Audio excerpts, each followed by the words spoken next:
আমার মনে হয় বাংলাদেশের এক প্রকার জয় হয়েছে ডাকসু নির্বাচন অনুষ্ঠানের মাধ্যমে। যে নির্বাচন হয়েছে সেখানে আমরা নানাভাবে হয়তো আশাহত করেছি, সেখানে এক ধরনের পরাজয় হয়েছে। তো আমরা এখানে কাউকে দায় দিতে চাই কিনা বা দায় মুক্তি আনার জন্য আমরা মুঠন টাকা এই ধরনের কিছু আছে কিনা।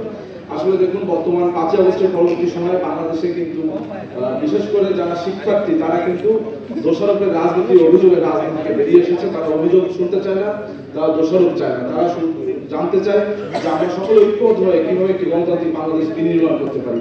আপনারা, আমার মনে হয় বাংলাদেশের এক প্রকার জয় হয়েছে ডাকসু নির্বাচন অনুষ্ঠানের মাধ্যমে। কেননা 5ই আগস্টের পরবর্তী সময় বাংলাদেশ যখন গণতান্ত্রিক পথে অগ্রযাত্রা শুরু করেছে, তার প্রথম ধাপ ছিল ডাকসু নির্বাচন এবং তার চূড়ান্ত ধাপ হলো জাতীয় নির্বাচন।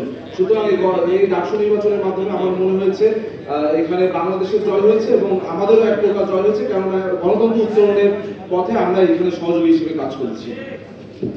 আরেকটি বিষয় হলো, আমি এই নির্বাচনটিকে দুইটি ডাইমেনশনে দেখতে চাই। একটি হলো, আপনারা দেখেছেন ইতিমধ্যে এই নির্বাচন অনুষ্ঠিত হওয়ার পরে বিভিন্ন প্রার্থী এবং ভোটারদের মধ্যে বিভিন্ন সংশয় দেখা দিয়েছে, প্রশ্ন দেখা দিয়েছে, বিভিন্ন অভিযোগ দেখা দিয়েছে।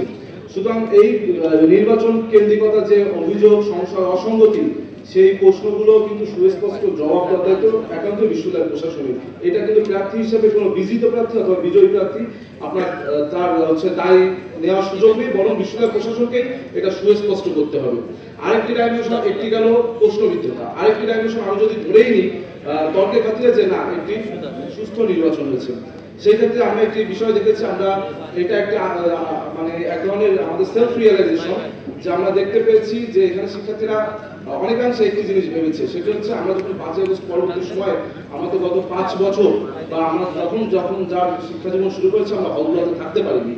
কিন্তু 5ই আগস্টের পরে আমি যখন আমার হলে উঠতে গেলাম বৈধ শিক্ষার্থী হিসেবে, তখনও কিন্তু আমি আমার প্রতিবন্ধকতার শিকার হয়েছিলাম এবং আমার মতো যারা ছাত্রদল করে অসংখ্য শিক্ষার্থী অধিকাংশ কিন্তু তারা প্রতিবন্ধকতার শিকার হয়েছে।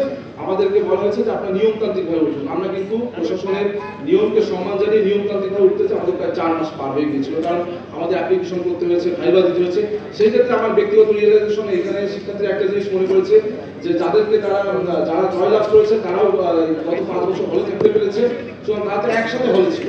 সেক্ষেত্রে তারা মনে করেছে তাদের কমফোর্ট জোন হয়তো তারা, কারণ এখানে তো আমরা মাত্র 5-6 মাস হয়েছে আমরা হলে থাকতে পারছি।